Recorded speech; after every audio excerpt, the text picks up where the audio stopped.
स्वच्छ हरित आणि दिव्य सिंहस्थ 2027च्या दिशेनं आणखी एक महत्त्वपूर्ण पाऊल. आज नाशिक महानगरपालिका, कुंभमेळा प्राधिकरण आणि उन्नत नाशिक अभियानांच्या संयुक्त विद्यमाने कपिला नदी स्वच्छता अभियान तसंच वृक्षारोपण मोहीम उत्साहपूर्ण वातावरणात पार पडली.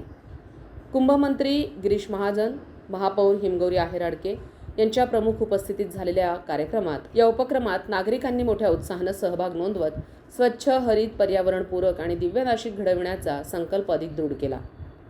या उपक्रमात स्थायी समिती सभापती मच्छिंद्र सानप, उपमहापौर विलास शिंदे, आयुक्त मनीषा खत्री, अतिरिक्त आयुक्त अमित रंजन, प्रदीप चौधरी, उपायुक्त सुवर्णा दखणे, OSD संदीप जाधव, नगरसेवक गौरव गोवर्धन, नगरसेविका जुही शिंदे, प्रियंका माने, सामाजिक कार्यकर्ते पप्पू माने, प्रणव शिंदे तसंच इतर नगरसेवक, नगरसेविका, अधिकारी, कर्मचारी, सामाजिक संस्था, स्वयंसेवक आणि मोठ्या संख्येनं नाशिककर उपस्थित होते.